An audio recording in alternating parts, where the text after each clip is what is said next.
Hey, welcome to the Thursday lunchtime stream. It's the 29th of January. It's a lovely sunny day here in the Shires, although I'm here in my bunker, my little nuclear bunker with walnut panelling that I bought off the internet for £25 a panel. I hope you're all doing well.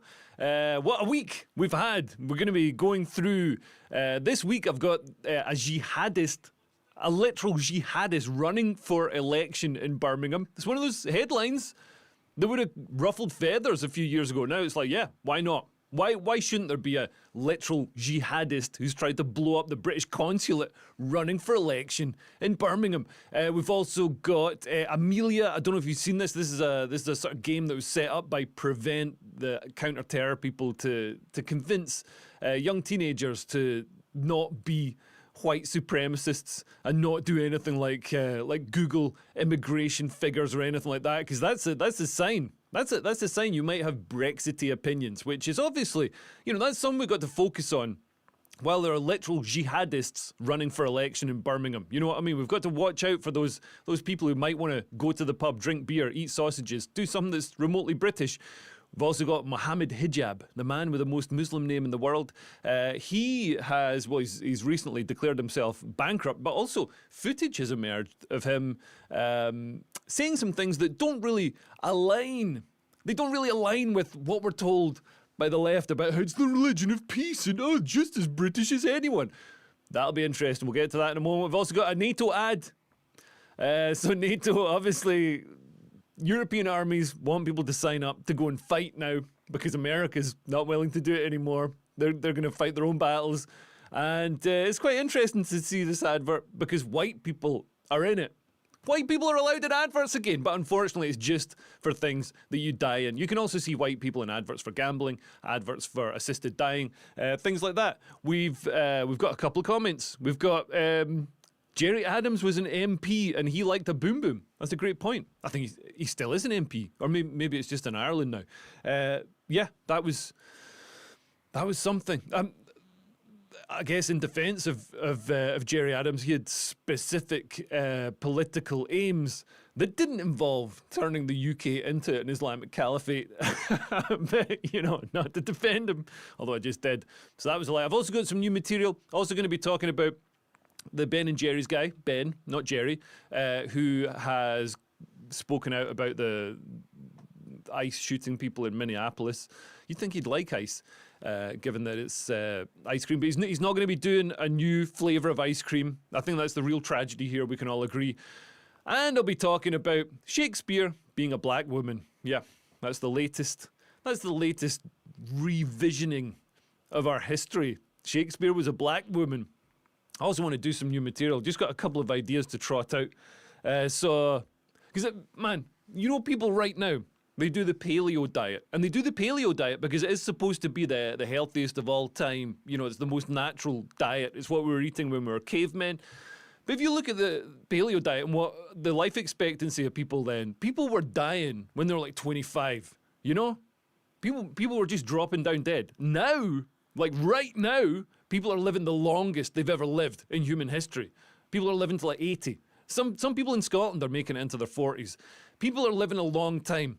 So I reckon in like 200 years' time, or however long it's going to be, people are going to be trying to do the diet from right now to try and extend their lifespans, because it'll be seen as the healthiest time. They'll be like sprinkling microplastics onto their fish fingers, just making sure they've got the right amount of asbestos and lead in their water, getting the right balance of antidepressant residue and birth control hormones in their drinking water. Got to disrupt that endocrine system, make it to 80.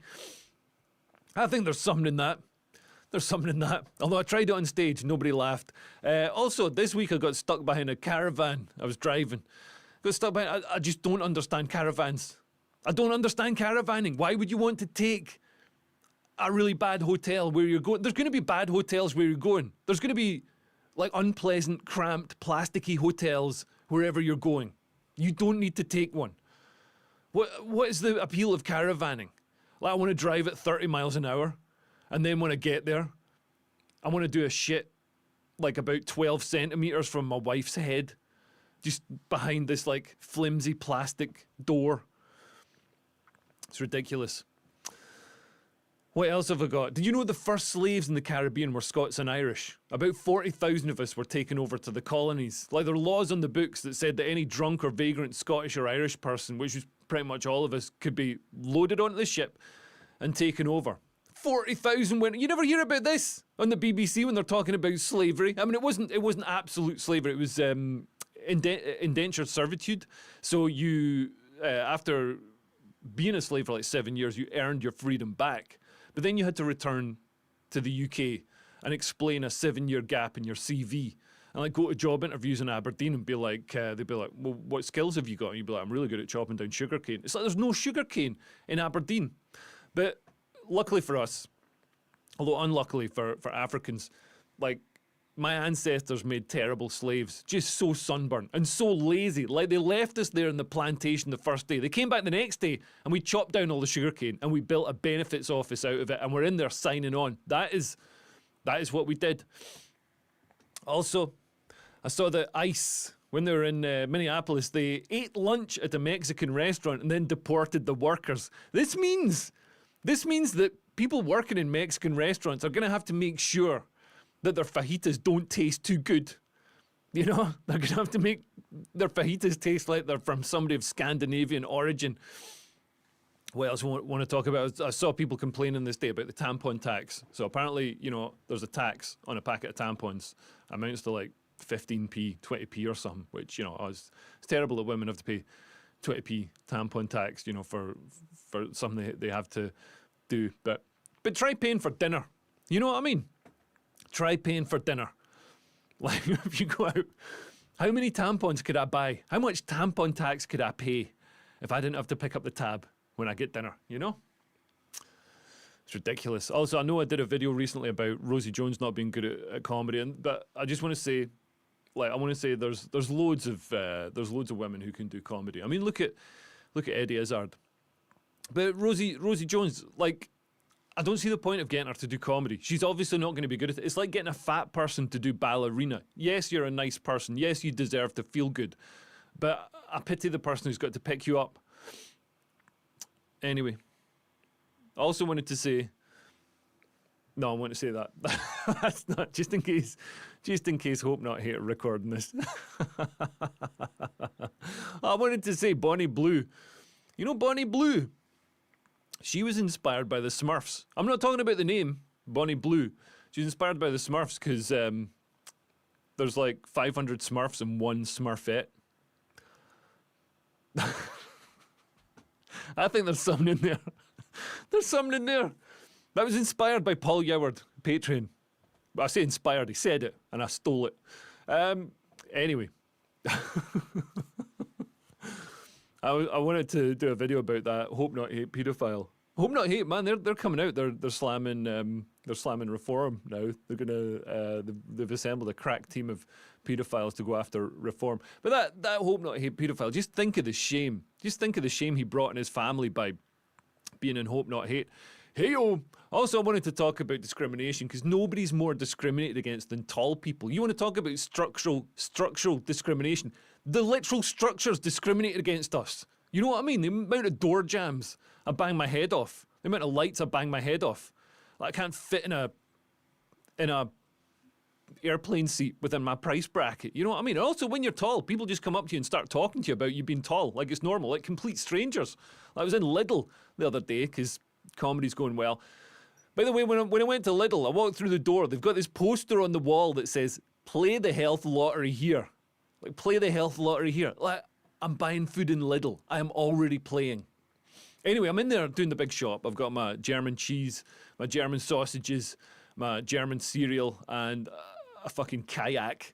Like, I don't know what demographics they're going for, German kayakers, but it's great. The whole trolley comes to like £8. Anyway, I'm queuing up, and this lassie in front of me in the queue turns around and says, "Oh, you're tall." Like I hadn't noticed. Like I've been walking around all day being like, "Why is the ground so far away?" You know what I mean? Then she follows it up with, "Have you always been this tall?" Like, I've always been this tall. Yeah, I was born this tall. Had to be winched out of my mother's vagina. She thought she was giving birth to Tagliatelle. That's on aisle 7, by the way. No, I started off baby size. That's how people work. Then I gradually got taller. But tall people get this all the time. Like, people come up to us and just start talking to us about it. Like, are your parents tall? It's like, yeah, that's how genetics works. Oh, you should meet my cousin Billy. He's tall.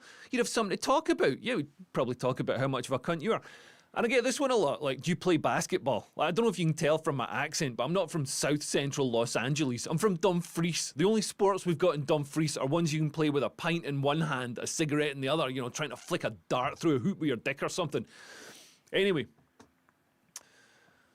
I also wanted to talk about liberal women wanting migrants here, but I think I'm going to talk about that when we're actually talking about the migrants. I'm going to talk about the news now. We got some comments. Mike Lebowski says, lol, that's good. Woodula says, ha ha ha, which is another way of writing lol. That's good. I count that as a win. That's a standing ovation on this Zoom. It's not a Zoom, it's a live stream. Anyway, I'm gonna do a public one. I think this tech is holding up. Is it holding up? I think it's holding up. I could go public with this. Do like Patreon ones, special ones where I go off the handle a bit, do new material, and then the public ones where I won't get arrested. But let's talk about this. Oh my goodness. Like, this headline really caught my eye. A convicted terrorist is running for election in Birmingham to unite Spark Hill. I think we know what kind of people are going to feel united when this guy is boss. Look at that guy. I thought it was Gus Kahn for a moment. It's not. It's another guy with a big beard. But this is the sort of headline that would have raised alarm, you know, a few years ago. But now it's just standard. You know, every day you open the paper and yeah, you just expect to see Al-Qaeda have merged with the BBC or Abu Hamza is the Minister for Women's Rights. It's just another. We're so desensitized to it now.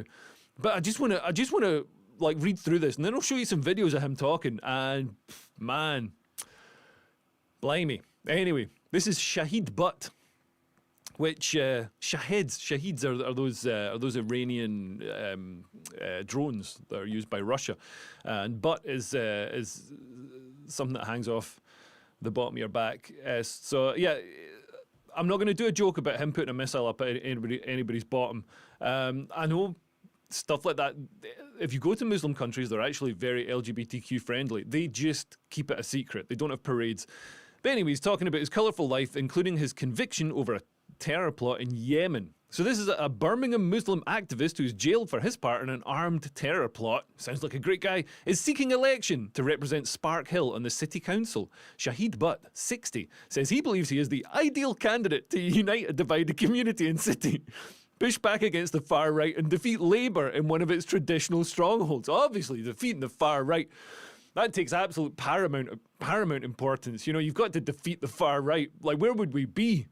Where would we be if people had, you know, far right ideas like, maybe we shouldn't have convicted terrorists representing us in parliaments? But his candidacy has come under immediate fire online, not in real life yet, amid claims he advocates violence, pushes a strong Islamist agenda, and has a significant history of criminality that should bar him from sitting on the council. He has openly encouraged the city's Muslim youth to work out at the gym and learn to fight in readiness for potential attacks, and urged Muslims to stand together and hold their ground against people of other faiths who he describes as disbelievers.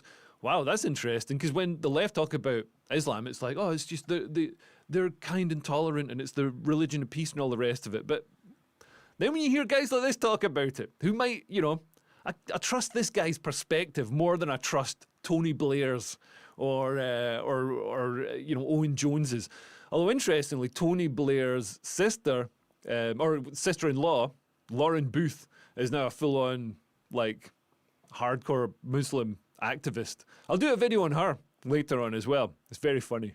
It's very funny. I don't know what the attraction is for white liberal women to, you know, live that lifestyle. But yeah, so this guy also advocates turning away from gangs, drugs, dangerous driving, and antisocial behaviour. Okay, we can agree with that. That's actually a good thing. But ahead of the Villa match against Maccabi Tel Aviv last November, he had called on Muslims from around the country to head to Birmingham to show solidarity for Palestine and prevent the Israeli team's fans from desecrating and dirtying the city, claiming IDF baby killers were set to be in the city. They were Jewish football fans. I think, you know, calling them IDF baby killers, that's a bit of a, you know, imagine if I did that against the people he's representing. I'd be in jail. I'd be in jail if I smeared, you know, a certain demographic Maybe the sports fans in a certain demographic is the equivalent of IDF baby killers. He also posted a video from a protest at the match saying, Muslims are not pacifists. If somebody comes into your face, knock his teeth out. That's my message to the youth. I've got that video. I'll show it in a moment.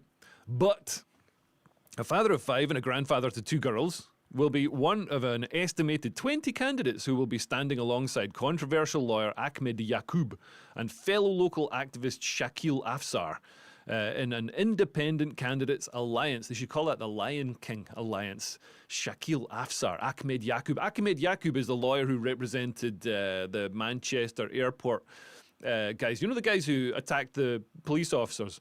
And then one of them got kicked in the head, and everybody's like, oh my God, why is this poor man, this poor innocent, impoverished minority, marginalised? Oh, why is he being kicked in the head? Oh. And it turned out, yeah, he'd broken a policewoman's nose, punching her in the face. So, in a launch video, which I'm going to show, he tells people that he'll be relying on the support of Allah, these guys and you, to win the seat. The post has been slated on social media. Let's move down. But he believes his story of recovery from the darkness of his earlier life, strong local recognizability. Recognizability? I mean, there's a lot of guys who look like that. And 20 years of activism for local and youth causes will help him win. But was convicted on terror charges in 1999 amid claims he was part of a terrorist enterprise conspiring to terrorize Yemen. He was found guilty of forming an armed gang and conspiring to bomb the British consulate, an Anglican church, and a Swiss-owned hotel in Yemen. What on earth? What on earth? I mean, this isn't like... The thing is, like, when a white guy gets nabbed for terrorism, it's because he's downloaded some memes or he's printed some stickers. Like, oh, this guy was part of an armed group who wanted to bomb the British consulate and an Anglican church. Jeez, and the Anglican church would have loved that as well. Oh, they'd be like in there, but thank you so much.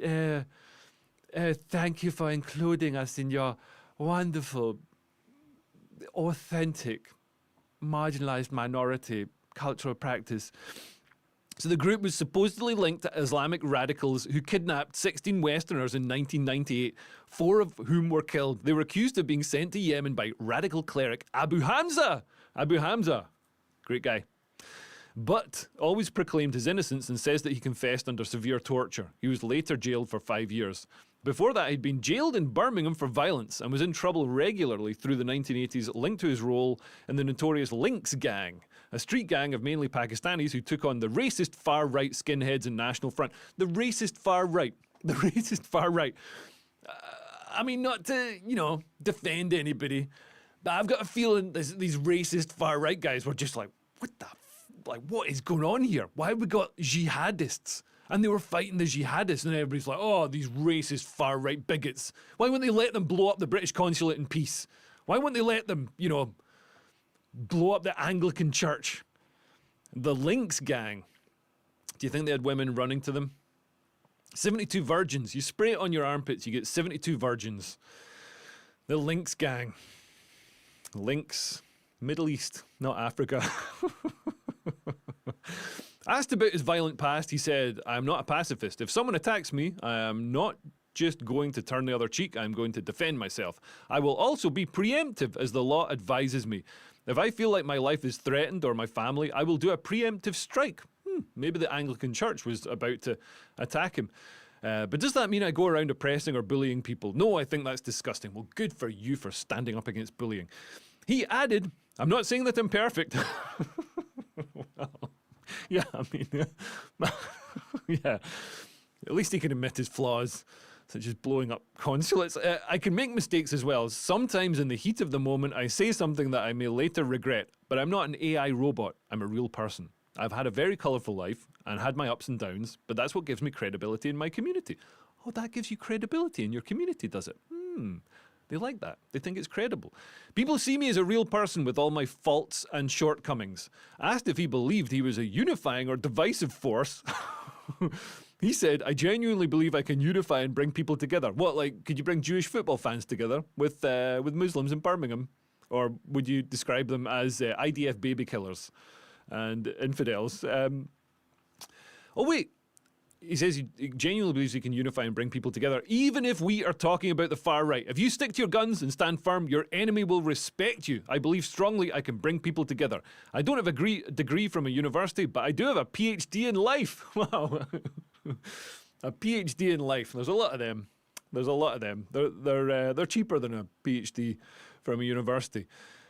Specifically asked if he was anti-Semitic, he said that as a Muslim, I cannot be anti-Semitic. Is that right? Is that right?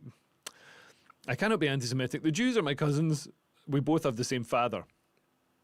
I mean, normally when you see a Muslim guy saying we both have the same father, it's just at a family get-together. And he's talking to his uncle or his cousin. However, he said that he had no love for Zionism, the belief in the right for Israel to exist as a Jewish homeland, and had been outspoken about Israel's war in Gaza and the plight of Gaza and the plight of Palestinians.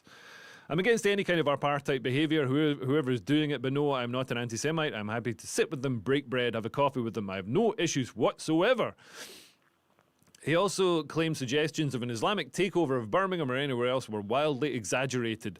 There is a certain agenda pushing that. It is overhyped. They're giving us too much credit. Muslims are not that powerful. Not that powerful yet. I mean, they're electing Islamists to positions of power, like in the parliament, where they're agitating for Jews to be banned from their area, or agitating for cousin marriage to be not banned. You know, so people can pump their cousins, keep the money in the family. But, you know, over generations, it kind of builds up into, well, I think you've seen and heard some of the people.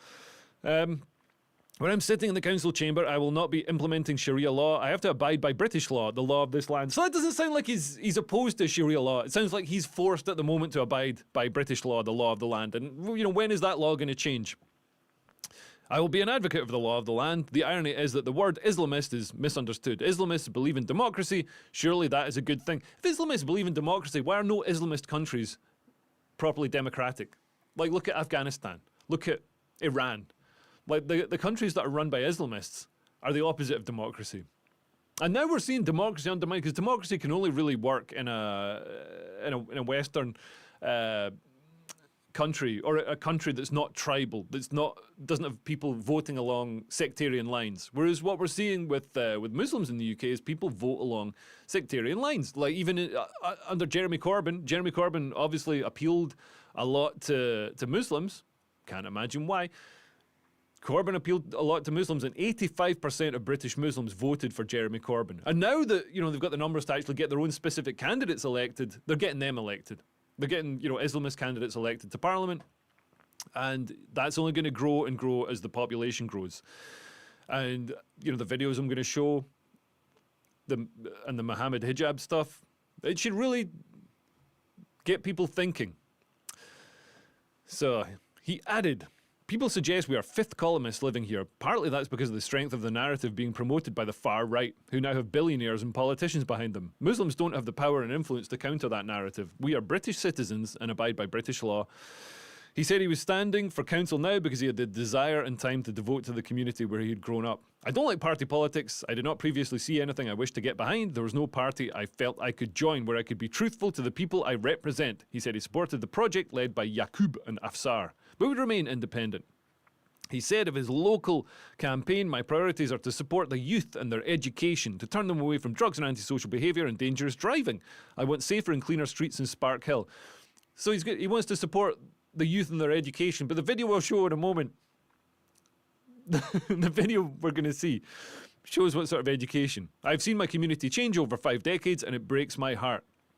And he railed against community apathy and urged people to get back to community initiatives to improve their own streets and neighbourhoods rather than waiting for others to do it for them. We need to take matters into our own hands. Let's get it sorted out together. Okay, that's the interview he did with Birmingham Live. Let's have a look at some videos of him talking. Alhamdulillah, this is for the side but, and he is your candidate for the upcoming council elections in May. Make sure you throw your full support behind him, because now is at a time to get rid of the Labour councillors here in Spark Hill and Birmingham. Absolutely. For those of you who know us, know that we have been passionately working for our community. Me and Ahmed at the last general election stood for the parliamentary seat, and now it's the council election. That's why we have put our weight behind a candidate who has weight within the community. I urge you at the next May election, the council election, you must vote for our candidate, Shahid, and also our other candidate, who is Bilal Arabi, who couldn't make it here today. Over to you, Brother Shahid. With the help of Allah, with your support, and with these guys behind me, I know we're going to take this, inshallah. It's weird, I could hear sort of sex noises in the music behind that. I don't know why that is. It's not mine. I don't have a porno playing in the background. So those are the two people. They've got like this sort of movement, the independent candidates movement or whatever it's called. And yeah, so they're, you know, they appeal to a certain demographic, and they're trying to get people elected based on that, based on, you know, Gaza, based on their issues, cousin marriage, stuff like that. Let's look at another video. You need to be earning halal rizq, and you need to be in that gym, doing that MMA, doing that boxing, lifting those weights, strengthening yourselves up, so that if anyone comes into your face, remember, Muslims are not pacifists. If somebody comes into your face, you knock his teeth out. That's my message to them. If he has any teeth. If they have teeth. Okay, so like Brother Shahid said, and to sort of add on to it, build your connection to Allah subhanahu wa ta'ala. Most importantly. Okay. Muslims are not pacifists. If somebody comes into your space, you knock his teeth out. I mean, has somebody told Hillary Clinton this? Has somebody told people on the left? Because they're pretty sure that Islam is the religion of peace. It's funny how the people who aren't in Islam say this, but then the people who are in Islam and standing for election are like, yeah, no, we're not pacifists. If somebody comes in your face, you knock his teeth out. I mean, blimey, he's not hiding it. I kind of respect that these guys just they don't hide it. They're straight up, and they kind of know that they're protected. They know that they're a protected, marginalized minority, so they can say whatever they want. Let's look at another video. Let's see what he says about Jews and Israelis. I'm also a local activist. Well, I mean, I'm here for, I'm sure everybody knows why we're here. We're here to stand in solidarity with the Palestinian people and to let them know that the people of Birmingham care about what's happening to them, and that we are also disgusted by the presence of these IDF baby killers, genocide enablers and genociders who have come to our city, and we feel that our city has been desecrated by these vermin and this filth. It's a shame that they're here, but you know, unfortunately, it is what it is. As far as the residents are concerned, overwhelmingly, the majority of them are disgusted by this. They feel that it's completely out of order.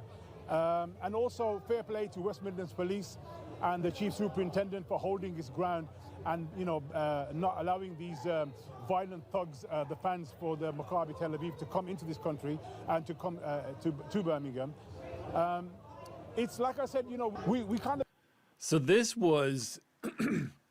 a few months ago, Maccabi Tel Aviv football team were due to play in Birmingham. They were due to play Aston Villa. And the local Muslim community didn't want the Jewish fans, the Israeli fans, on what they see as their territory. I remember when it used to be Britain, but they didn't want it on their territory. So they basically said to the police, we don't want them here. And the police were like, okay, well, you want to have Jews banned from your area, fine, we'll help you do that. And the police concocted a load of nonsense. I think the chief of police is now had to retire early over it, had to stand down. And they concocted, they made up false intelligence that said that the Jewish football fans were violent. So then the pretext of them banning the Jewish fans wasn't like the Islamists saying, if the Jews come here, we're going to kill them. We're going to be violent. That wasn't the reason the police gave for banning it, which was the real reason. The pretense that the police gave for banning the football match is that the Israeli fans are violent, the Jewish fans are violent. So they didn't even they blamed the victim. It's absolutely mental. It shows how, Britain has already been captured, and Britain is already, if you want to talk about, Islamists getting into power, even our politicians and our people in the police and in other public agencies that aren't controlled by Islamists will still do whatever the Islamists say. And part of that is because, they've got a culture, they've got not just a culture, but it's like officially mandated that you have to do whatever the minorities want. And minorities, for some reason is Muslims, even though there's like 2.6, 3 billion Muslims? Like loads, 2 billion? I can't remember. Billions anyway. And there's like 15 million Jews, but for some reason the Muslims are the minority? I don't understand. Let's see what else he says. As part of their graduation, if they can't do 100 push-ups without taking a breath, and if they can't do 100 squats, and if they can't bench press a certain amount, and if they can't go on the bag and punch it for 5 minutes without getting out of breath, I don't care how many Quran Hafiz you've done here, you're not passing. You know what it is? Because you have to, you're going to go out and you're going to be responsible for the community. So you need to be able to do that as well. Because tomorrow, if some far-right people come, and they try to attack your masjid, and you're the imam, you're going to be in there more than the Namazi people. And if they come, what are you going to do? You're just going to go, oh, brother, please don't, You need to be out there kicking and punching and knocking and taking them out, Doesn't matter, go to prison. You're defending your masjid. You're defending the house of Allah. But if you've never thrown a punch in your life, So that's interesting. He's saying like nobody's going to graduate from the mosque unless they can do those kinds of things, unless they can do 100 squats. Is that with weights? 100 squats, 100 push-ups, spend 5 minutes on the bag. He means the boxing bag. They're not, making a phone call at 4 a.m., getting another bag in. But nobody's graduating from the mosque unless they can do those things. It doesn't matter what your religious teachings are, your religious learnings. You've got to be able to fight in case the far right, the mythical far right, like the establishment has made this boogeyman, the far right. I'm probably described as far right. It's ridiculous. Far right is just like a British person who believes in Britain and likes Britain and doesn't want to see it torn apart, doesn't want to see sectarian voting, doesn't want to see the land colonized by people who hate them and want to fight them. But it's given these guys an excuse to act like this. So nobody's graduating from the mosque unless they can fight. Do you think the Church of England is doing this? Like you're not getting your I don't know how you graduate from the Church of England, but you're not getting your whatever the equivalent of confirmation is or whatever, unless you can fight. No, the Church of England. All the Church of England teaches you to do is bend over and suck it up. It's pathetic. What happened to the church in the old days? Remember the church that had like Richard Lionheart, like they were on horses, they had armour and swords and flags and stuff. What happened to that church? I'd go to that church. I consider myself more of a Christian than the Church of England. All right, I get that the Crusades, that was the Catholic Church, whatever. But man, what happened to Christianity that it became such a bunch of wet, like DEI, HR women gimps?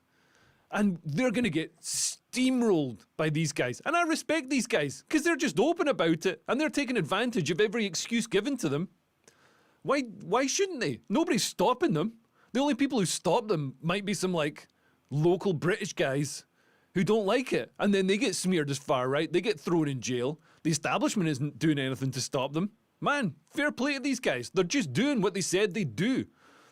Also, all that stuff about like calling like Jewish football fans like IDF baby killers and vermin and how they're going to desecrate the land.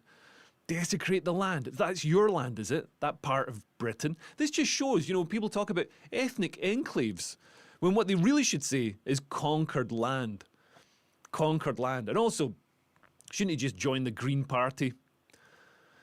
It's just insane. It's just insane. We'll see how this plays out.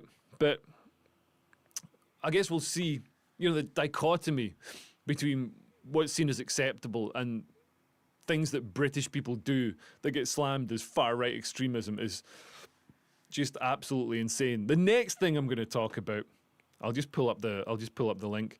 How do I find it? Where the hell? Here we go. It's coming. I've just got to find the right link. One day I'm going to work this out so it goes, even more smoothly.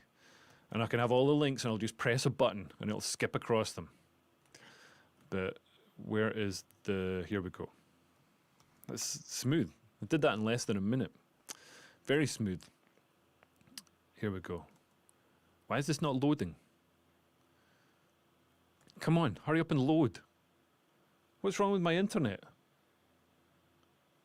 Why is this not loading? What the hell? Here we go. Oh, it's doing it. It's doing it on that tab. So okay, that was a bit more than a minute, I think. That was a bit more than a minute. But this is a computer game.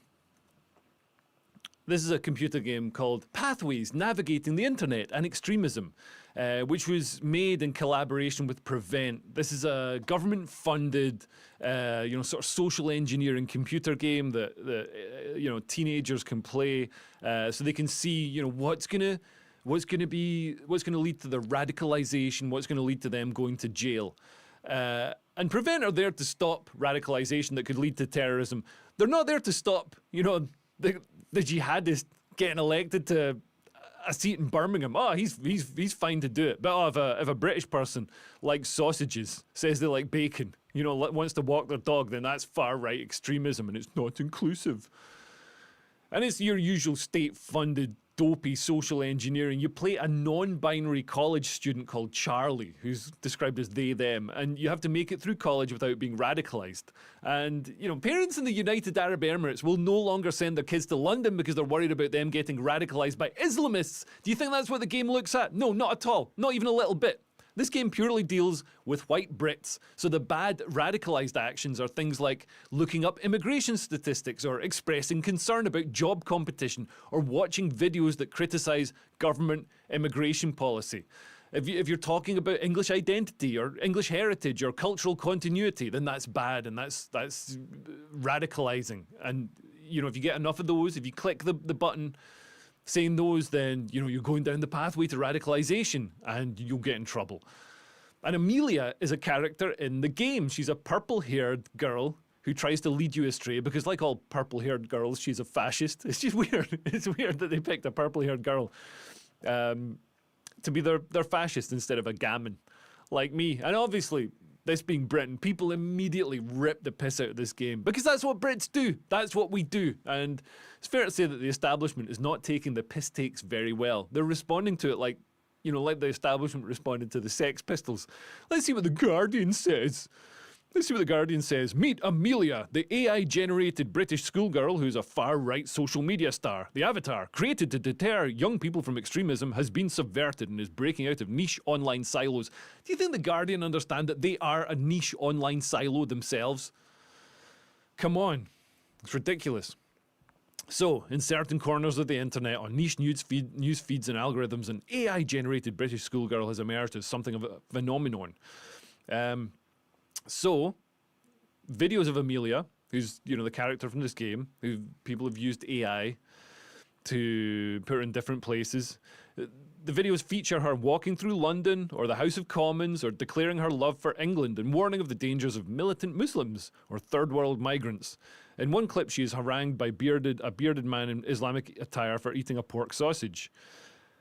Here we go. The message is one well rehearsed on far-right social media, but it is the AI invention of Amelia that has made her endlessly adaptable, creating a viral internet trend that anyone with access to a mainstream chatbot can take part in. So, yeah, people use AI to make fun of her. So, describing this game, they say Pathways: Navigating the Internet and Extremism is a simple multiple-choice format game with basic animation. Its players are taken on a journey as characters at college. They have to make decisions and scenarios, including on whether to download potentially extremist content or join Amelia on a rally organised by a small political group protesting against changes in society and the erosion in British values, which is, of course, the worst possible radicalisation that's happening in Britain in 2026. Certain scenarios simulated in the game result in a referral under the British government's Prevent counter-terrorism programme. It's ridiculous. Man. So, here we go. Tell you what, I'll show you the video. I'll show you the video because it's so funny. It's so funny. Let's just go forward till we get to the right video. AI purple Ah, son of a... I've gone an AI purple-haired goth girl originally. Right, so this is LBC talking about these Amelia memes. And man, the way they talk about it, you'd think it genuinely is like when the Sex Pistols came out and, the establishment was like, oh, and obviously it just drives sales of Sex Pistols records. And this is going to, drive people to the Amelia memes, which are genuinely heartwarming and funny and very true. Let's see what LBC say about it. Amelia is an AI purple-haired goth girl originally created for an anti-extremism computer game generated by the Home Office, but now an increasingly outspoken anti-Muslim flag-waving so-called English patriot. She has become very popular, and here she is in action. I'm Amelia, I'm English, and I love England. I like having fish and chips and a pint at the local pub. I like pork, sausage, and dogs, and fashion. This character has essentially been taken over, and it's staggering that how quickly this has proliferated across the internet. The middle of last week, from nothing at the start of January, there were 12,000 posts involving this character in one day. The other thing that's perhaps most damning about this is Elon Musk himself has now retweeted an account which has created a cryptocurrency behind this particular meme. So you can now get an Amelia coin, because let's face it, right-wingers need another cryptocurrency. But Elon Musk is now promoting that. And this is monetizing hate. This is one of the clearest examples we've ever had of somebody trying to make money out of right-wing hatred. And okay, we get hatred from all sides on the internet, but this is very clear where this is coming from. And the AI account, for example, Andrew suggests is English. I'm of high confidence those videos did not originate in England. They were made outside of the country as disruptive tactics through deep. So he reckons that these videos are getting made in a bunker in Russia. Man, nobody's got the sense of humour of British people. These things are made in England. Also, like the Guardian said, they're easy to make. They're easy to make now. So British people are making them. You don't need some sort of Putin-funded bunker to do it. But also, why? Like, that guy's talking about hate and the monetization of hate. But why is loving England, loving Britain, seen as hate? But hating England is seen as absolutely fine, absolutely appropriate. You can study the hatred of England at university. You can study, decolonialism and why we should all pay reparations and how awful England's always been, if you want to do that. And look at the examples they give of the far-right extremism, like going for a pint at the local pub, eating fish and chips, liking dogs and sausages. That's far-right hate, and it's being monetized. Oh, and Elon Musk is sharing it. The monetization of hate. The monetization of liking going for a pint at the local pub.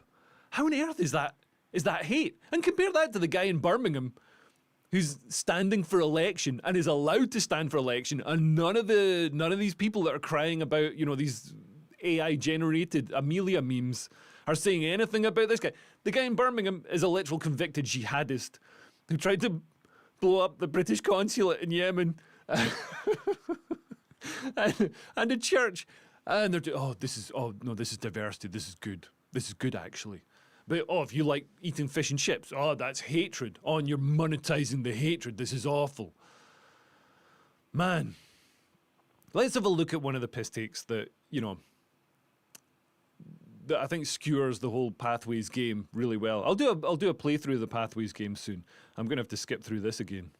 Let's find the right one. Here we go. Attempts at controlling Charlie, he kept choosing his human right to free speech and stood up for what he believed in. This was illegal. Although the police successfully arrested many natives for sharing memes on Twitter, there wasn't enough persecution, and so Charlie and his friend Amelia were able to speak. This was a major attack on democracy, which unfortunately led to the election of leaders who wanted to protect the indigenous and their culture. As a result of Charlie's actions, all the immigrants went home, and because of this, there was much less demand for housing, which naturally caused house prices to plummet. This unfortunately meant Charlie could afford to buy a house for himself, a house that could have gone to 10 Somali men. Not only that, but with the huge amounts of migrants gone home, there was much less competition in the jobs market, meaning Charlie and all his friends found jobs that could have gone to migrants.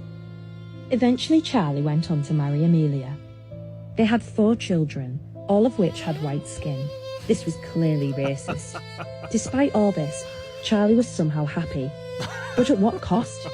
Millions of foreigners who came to the UK for free housing and social welfare now had to return home and work for a living. Crime rates mysteriously plummeted, which meant the prisons were virtually empty.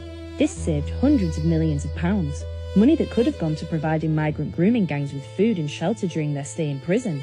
And it was all thanks to this right bunch of Charlies, or should I say far right.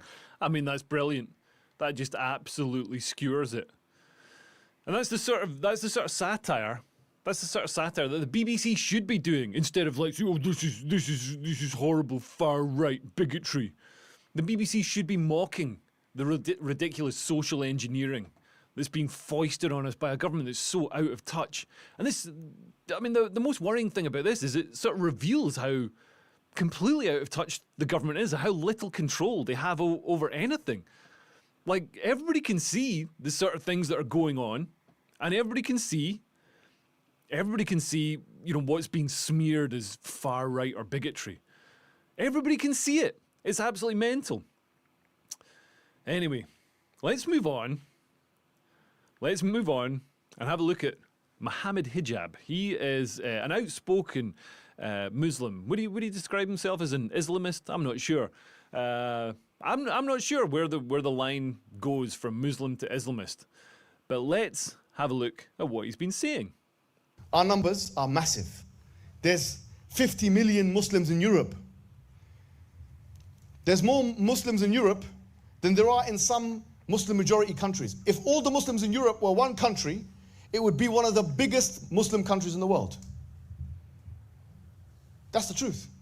If all the Muslims in Europe were one country, it would be in the top 10 or top 15 biggest Muslim countries in the world. It would be a big country. We're a big people.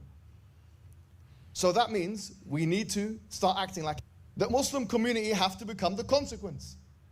Make them think, okay, well, if we mess around with this community, what's going to happen? We have to start acting as if we have the upper hand, because we do. وَكَلِمَةُ اللَّهِ هِيَ الْعُلْيَا, as the Quran says. The word of Allah, it's high. The reason why the Salaf, the early generations, were so successful in spreading Islam across the world was because they had this immense amount of courage backed by this immense amount of tawakkul, which means reliance on Allah. You realize that, look, I'm doing this for the sake of Allah, and it is what it is. Whatever happens, happens. Concept of martyrdom, then I would consider that to be an advantage, frankly. The one who's willing to prepare. So the one who's willing to die has the upper hand. I mean, if this is what he says in public, on camera, in front of hundreds of people, imagine what's getting said in private. And does this sound like somebody who's here in a mindset of peace and collaboration? Does this sound like somebody who's fully integrated into British society and sees themselves first and foremost as British? Like this guy, he was born in London to Egyptian parents. And this shows that, you know, the assumption was, oh, when they're born here, they grow up just as British as anyone else. This doesn't sound like the people I grew up with, you know? And there's this disgusting complacency in Britain. This is why, you know, I don't blame guys like Mohammed Hijab. He's just doing what he's allowed to do. He's just doing what he's told is a good thing to do. He's rewarded for it. He's, you know, held up as an example of a community leader. You know, the police will kowtow and do whatever he says. There's this disgusting complacency in Britain. There's this insistence that if we are kind to Islamists, they will be kind to us in return. Like some sort of assumed transactionalism is going to trump their fervently held ideology. And I'm sorry, but it doesn't work like that. Look at the Iranian Revolution in 1979. So the leftists and the Islamists allied together to overthrow the Shah. And, you know, I'm sure the leftists were told, oh, once we've got rid of the Shah, oh, we're going to have a wonderful Islamic socialist paradise. And yeah, you know, you can have whatever you want. Just help us overthrow the Shah. And the leftists were like, well, yeah, if we help them, then they'll help us. No. What happened after the revolution was the leftists were put on trial, put on show trials, and they were hung, they were executed, they were jailed, they were sent into exile. And they found out. They effed around and they found out. So, also he says, you know, Muslims need to act as if they've got the upper hand already. It's like, what? Do you not already have the upper hand? The government's bringing through Islamophobia laws, which means that, you know, it's going to be a criminal offence for me to even, you know, discuss this kind of thing. because they're a protected group. And obviously, you know, like that guy in Birmingham who was talking about like fighting the infidels and whatever else, calling Jews vermin. It'll be a criminal offence for me to talk about that. Why are there no Anglophobia laws? Where's the protection for British people?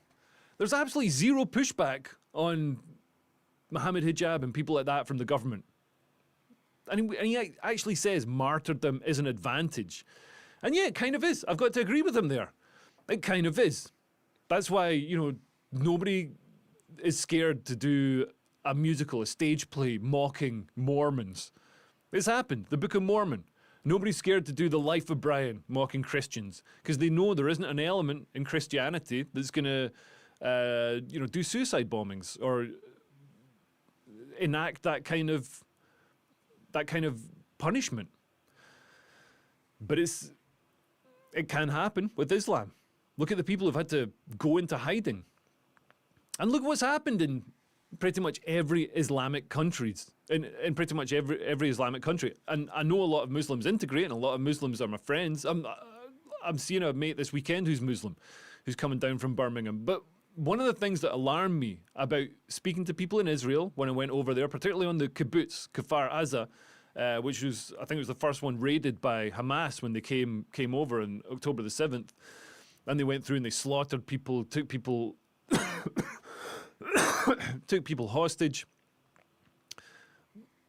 Hamas knew exactly where everybody was, knew where the weapons caches were, knew how many people were in the house, because the people working side by side from Gaza, like Israel gave like thousands of work permits to people from Gaza so they could come and work and earn money and have a better standard of life. And, you know, over years, you know, people worked side by side, celebrated birthdays together. They were friends, you know. These people, maybe not all of them, but these people were feeding intelligence back to Hamas. And is that going to happen here? Like, when the time comes that some of these guys talk about, some of the more activist elements decide to make a stand, whose side is everyone else in the community going to be on? Are they going to be like, oh no, I think you'll find I'm completely British and as British as anyone, and I reject this, you know? Or are they going to take the side? Are they going to side with these guys, the Islamists? Let's look at another video. From strength and from them, what you can, from strength and from horses, that you will terrorize, you will frighten and terrorize the adu Allah, the enemies of Allah and your enemies. I will, subhanallah, I will put fear and terror in the hearts of the enemy. So ألقي في قلوب الذين كفروا الرعب, terror. فاضربوا فوق الأعناق. Hit them above the necks.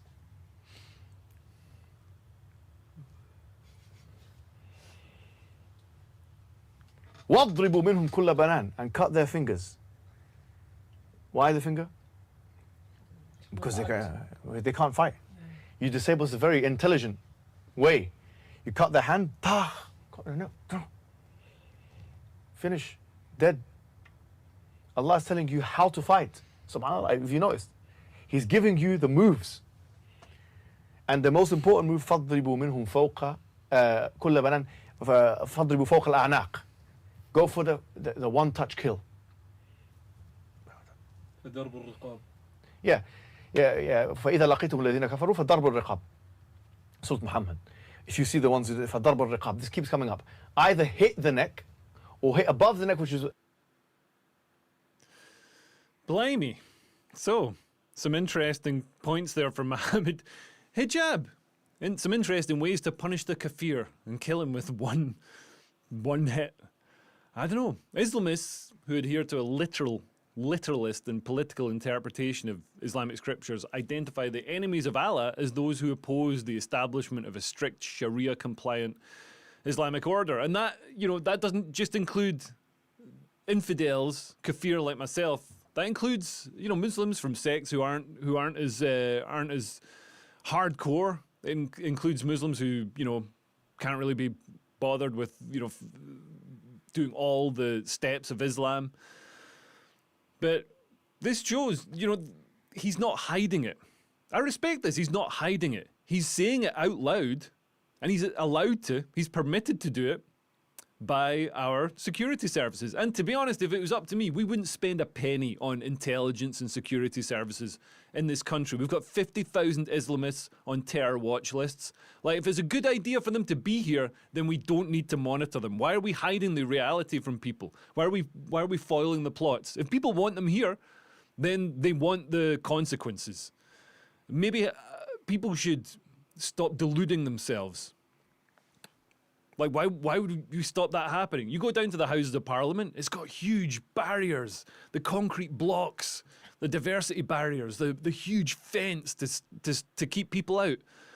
And I wish the borders of this country were like that. I wish we had the strict entry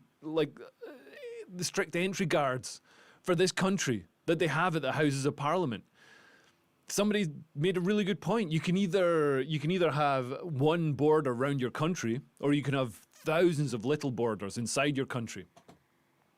It's ridiculous. Anyway, the good news is he is going bankrupt, or he's declared bankruptcy after trying to sue Douglas Murray for defamation. And it looks like Douglas Murray. I think the judge just threw it out. I don't know how the cost mounted up so quickly. But yeah, he'll no doubt be having a fundraiser to make up for that. But it just blows my mind that, you know, Islamists, like the guy in Birmingham, like Mohammed Hijab, are just allowed to say what they want. Whereas if a British person says, I like bacon, oh my God, prevent, swoop down and drag them into custody like they're catching Carlos the Jackal. It's absolutely insane. Okay. Now, we've got a bit of good news. White people are back in adverts. The bad news is it's because they're gonna die. Like, take a look at this. NATO means a future I can look forward to, knowing we are not alone. NATO means supporting our Ukrainian friends in times of need. Slava Ukraini! NATO means our future, stronger together. NATO means protecting each other for the past 75 years and for the years to come.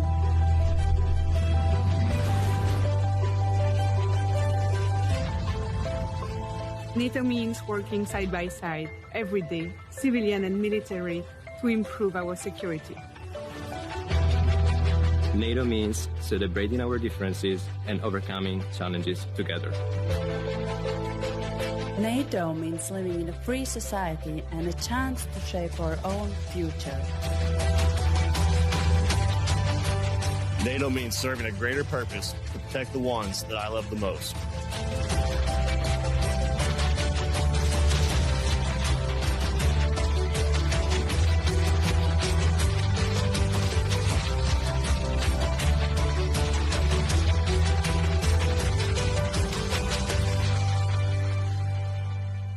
Rousing stuff there about NATO.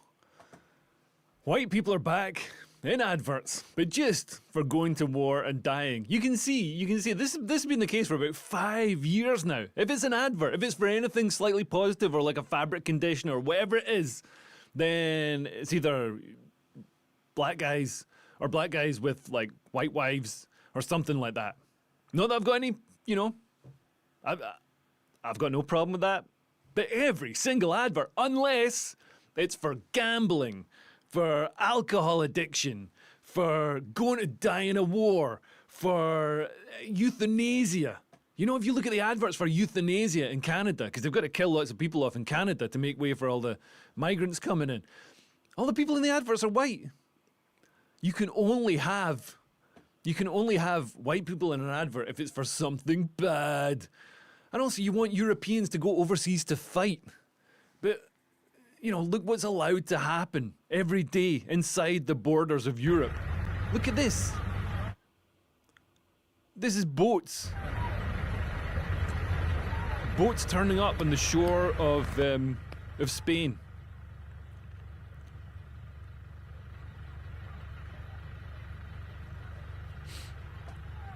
And they're just allowed to waltz in. And Spain is rushing through a decree to give citizenship to 500,000 illegal migrants like this. And they'll be able to travel anywhere in Europe. And if anybody tries to roll that back, there'll be riots in the street. And they'll have to stop because somebody will get killed, as we're seeing in Minneapolis. So it's a, it's a one-way street. Once the people are here, it's very difficult to get them out again. But also, what's the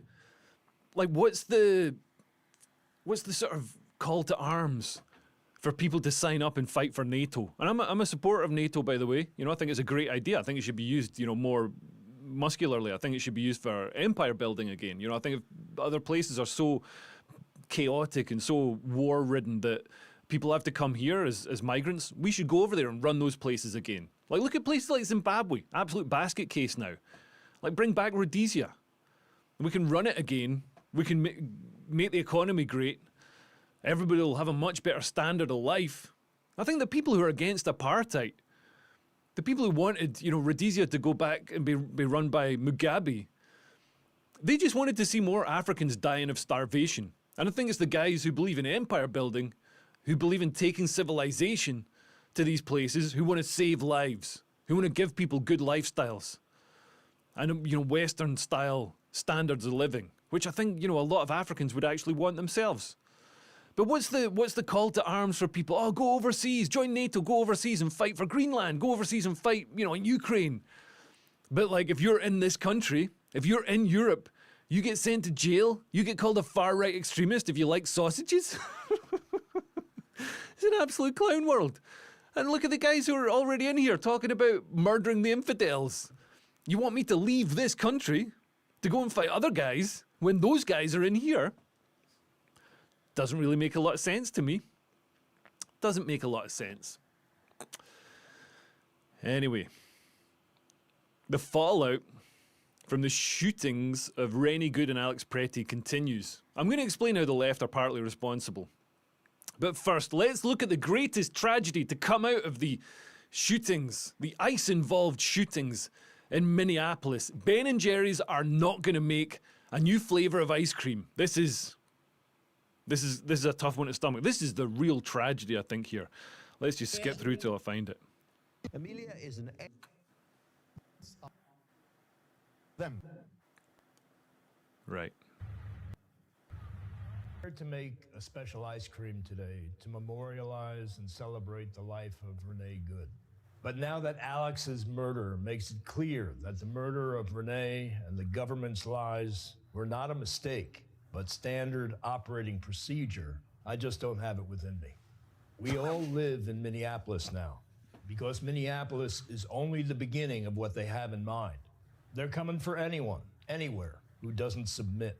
A brazen, arrogant, masked, militarized force, loyal only to Trump and immune from prosecution. Submit or be murdered, video them and be murdered, protest and be murdered, or at least be placed on a list of domestic terrorists and investigated.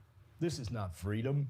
This is not the right to free speech or the right to protest. This is not America. This is sheer cruelty. This is the beginning of the end of the land of the free, unless we make it the home of the brave.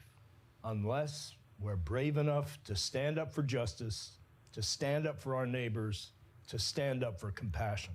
ICE must be defunded and disbanded.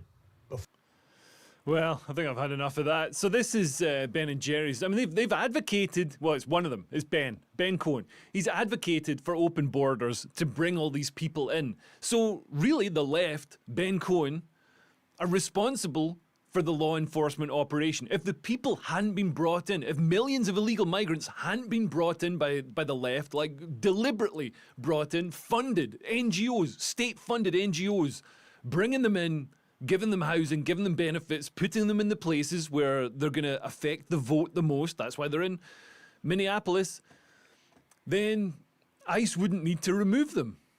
So you can't blame ICE for trying to enforce laws that have been broken by somebody else. Like, what are we going to say? Like, once somebody's committed a crime, the crimes happen so we can't enforce the law against them. That's a nonsensical position.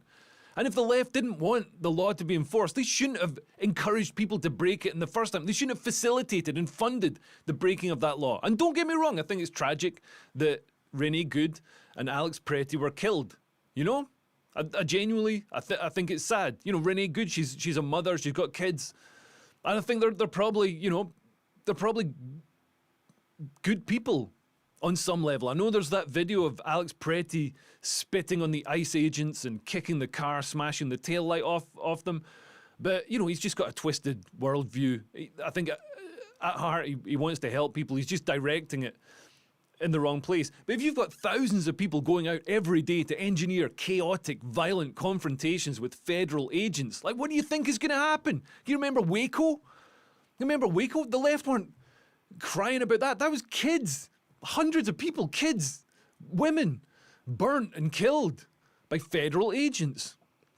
And these people talking about freedom, where were they a few years ago when we were all having our freedoms taken away during COVID?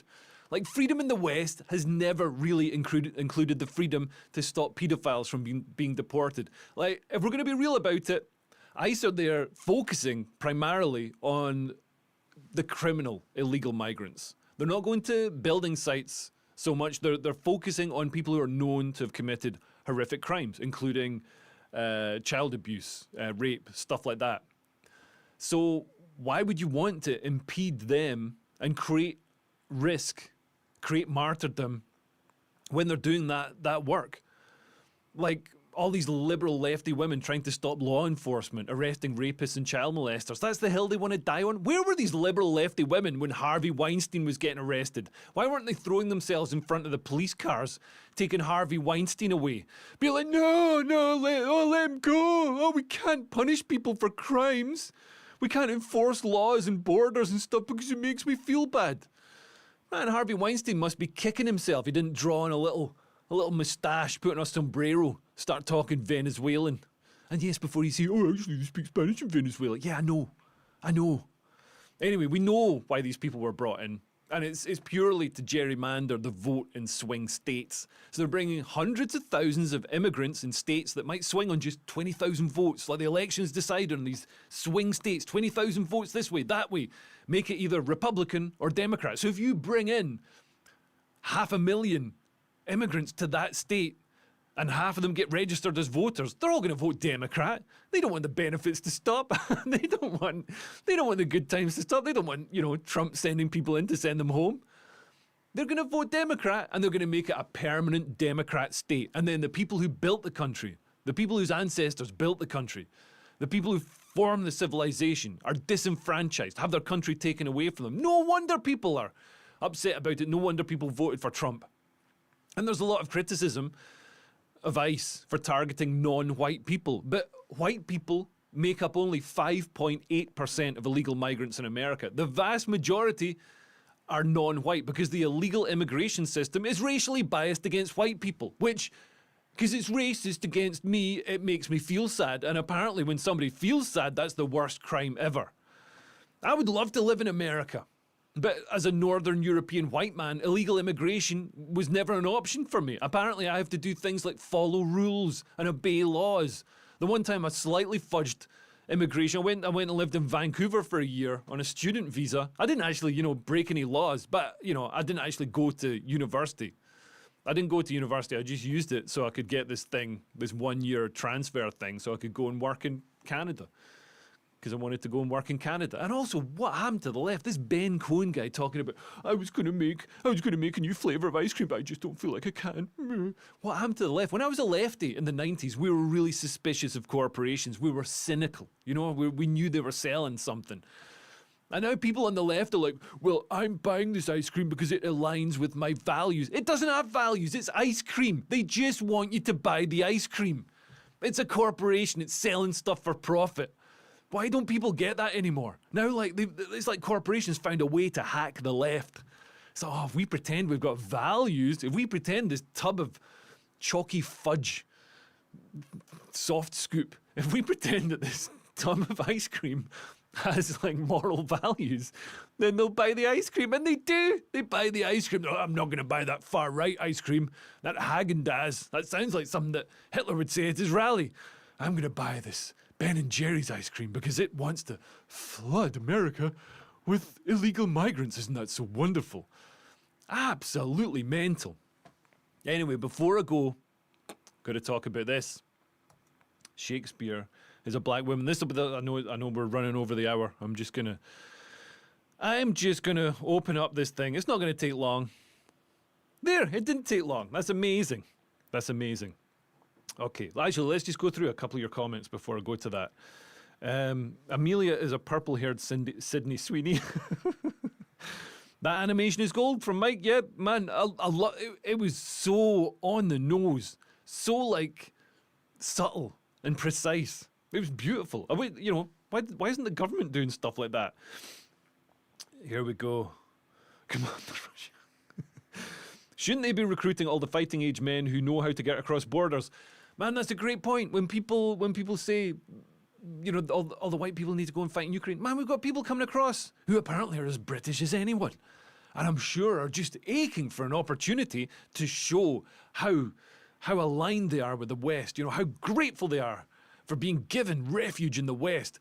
Why don't they have to go and do 2 years on the front line in Ukraine to win their right to stay in the UK or in Europe? Like these fighting age guys from Somalia, man, they've already completed half the training as child soldiers. You know what I mean? Running around with General Butt naked with their AK-47s. Like, they're already halfway there. And they'd be delighted to do it. I'm sure they'd like that more than hanging around in Britain. Anyway, let's have a look at this. So, this is the latest this is the latest revision of our culture. You know how in 1984 the guy worked like rewriting newspaper headlines and articles to make the present into how the leaders wanted it to be. The same thing happens here. So they've rewritten history to say that Shakespeare is a black woman. This is a book by an academic who says that Shakespeare was actually a female Jew of North African origin. Called Amelia Bassano, who is a real poet. I'll just read this out. William Shakespeare was a black Jewish woman, according to a new book. It claims that the truth of Shakespearean authorship has been hidden by centuries of Western-centric and Eurocentric ideology. That's my favourite kind of ideology. The author contends that the real bard was a cosmopolitan woman with a multicultural identity. This woman is identified in the new work titled The Real Shakespeare as the historical figure Amelia Bassano, a poet with connections to the Tudor court. Bassano, it is claimed, used the pen name Shakespeare and wrote the Shakespearean canon of plays only for her work to be stolen by an uneducated interloper from Stratford-upon-Avon. That's Shakespeare, that evil white man. This interloper, who we now know as William Shakespeare, was then revered by posterity because the idea of a white genius was prepared to a black female playwright. The book argues there's a picture of the black, that way, the black female playwright. Man, I'm blacker than her. She was like I think her mum was from North Africa or something. North Africa is Mediterranean. There's a lot of white people around there. Even like Syrians. Very, very white. Some of them got blue eyes. So the book's author, Irene Coslet, a feminist historian, oh good, told The Telegraph if Shakespeare was a female of colour, this would draw attention to issues of peace and justice in society.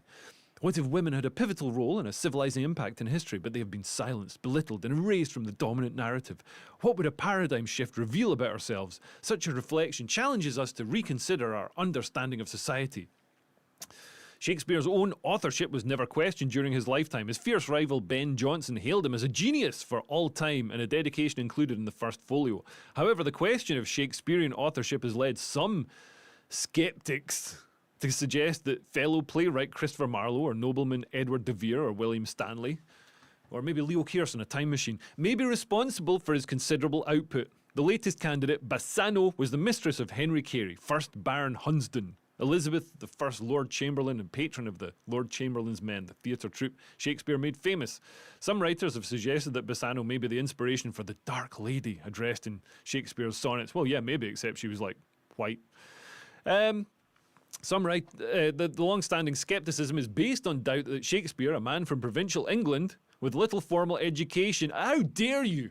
I'm a man from provincial, well, it's just about England, just over the border, Dumfries, with very little formal education, was able to ascend to the level of a literary genius with an enormous breadth of knowledge. Yeah, well, he did. You know, sometimes you get these guys. Look at Aristotle, look at Da Vinci. Sometimes you get these guys who are complete outliers that completely revolutionise thinking. Look at Elon Musk. Look at Elon Musk. I can't believe Elon Musk is so hated by the left. They're like, oh, he's so evil. Man, that guy's a visionary. You know what I saw Elon Musk? I'm not even talking about his boring machine that goes underground, builds tunnels, way cheaper than any other tunnel building machine. Really handy if you want to build a tunnel. Anybody want to build a tunnel? Let's build a tunnel. Also, his spaceships that are just incredible. Like, NASA could never push the envelope that far. This week, his Neuralink trials have been giving, like, disabled people, blind people, some of their functions back. That's an incredible thing. That's a joyous thing for society. And people slam Elon Musk. In 100 years' time, people are going to be like, oh, Elon Musk was actually, he was actually a woman. Yeah, he was actually Deborah Meaden. Deborah Meaden, invented Starlink and Deborah Meaden. That's another thing. Starlink, man, supporting the troops on the front line in Ukraine, supporting the demonstrators in Iran. It's incredible stuff. He's doing stuff for the left, and the left hate him. It's so weird. They see him as like this ultimate evil, when really he's a visionary, and he can see where society is going just as he can see where technological trends are going. Anyway, I'm getting away from it. Miss Coslet's thesis, released by Pen and Sword Books, echoes this scepticism, stating, historians have not managed to explain how the Stratford man, a semi-illiterate moneylender, managed to gain such a level of erudition. Maybe he read. A lot of people read and gain erudition. Maybe his brain could just construct that mellifluous language. It claims scholars have been unable to explain why Shakespeare was able to incorporate influences of various cultures in his work as a humble man from Warwickshire. On the other hand, the book argues the Jewish and multiracial Bassano embodied a diverse identity that would give her the necessary expertise. The book claims that she was a Jew and a Moor, a person of North African origin, with family ties to the cosmopolitan Venice of the 16th century. This argument concludes that English-speaking world has a mother with a multicultural identity and that Bassano was the mother of civilization. This idea that you can't write about something unless you've directly experienced it. Like, how are people write? How did Kubrick make 2001? How do people create science fiction? How do people, write stories? People in the UK. Look at Harry Potter. J.K. Rowling writes about wizards. And my concern about this is, we see this as just like a bit of silly fun. We see this as, this is just a joke. Shakespeare's a black woman. What a nonsense. This is another bit of, culture wars light fun. Just silly stuff. But in a couple of years' time, this will have blurred reality. And there will be leftists and ethnic minorities saying, oh, but yeah, actually, did you read the thing that says that Shakespeare was a black woman? Yeah, that's another thing they stole from us. I'm going to have people in my YouTube comments being like, well, actually, Shakespeare was a black woman who isn't actually black. I mean, look at the state of her. I know that's not a photo, but anyway. And the other mad thing is that this woman, this black woman, this Jewish North African heritage woman, was an accomplished poet. She was Britain's first female professional poet. She did incredible work, particularly for the time. But because it's being used, her name's being used like this, guys like me are automatically going to assume that everything about her is a nonsense. As soon as you bend reality, you open the doors for everything to be questioned. Even the true stuff is going to be questioned. I hope BBC Verify are listening. Anyway, that's an hour and 20 minutes. I know I went long. I do apologise. I hope there's something in there for you. Let's just see. Stick them in a uniform and send them to Ukraine. Yes! Let's do that. Apparently, Putin has noticed all those lovely fighting-age men and has started taking them to Ukraine. Putin is actually doing what I suggested. I know I'm sort of tongue-in-cheek when I say it, but I think it's a great idea. Putin is doing it for real. He's recruiting from the Middle East, he's recruiting from Africa, he's recruiting from South America and sending people to the front line in Ukraine. If you look at the footage, like a lot of it is now just these conscripts. And man, some of the stories from them, like got these guys from Africa, like, yeah, they just strapped explosives to me and told me to, you know, walk at the towards the, it's not like you're not coming back from that. It doesn't matter what contract you signed. It's not getting paid, you know, because you're going to be dead. You're going to be bits of meat. You're going to be fertilizing sunflowers. But anyway, I hope you have a great week. I think the tech kind of held up. It kind of held up this week. So that's good. That's an improvement. It's a bit clunky having to get the links and stuff, but it kind of worked. So next week, I'm going to do another one. And I'm also going to do a public stream as well. And I hope you have a great week and a good weekend. We're at Thursday now, so the weekend really starts, you know. Well, it starts when the weekend starts. I'm not one of those idiots who says it starts on Thursday. I don't say hollybobs either. Anyway, have a great week. Don't catch monkeypox, and I'll speak to you soon. I love you lots. Thank you. Rhodesia's was a success. We abandoned them. Very true. Although I do like the photographs of the mums taking their kids to school with Uzis over their handbags, like iced tea. Cheers, Kaiser Soze. Cheers, Woodulus. Cheers, Mike. Cheers, Paul. Cheers, everybody.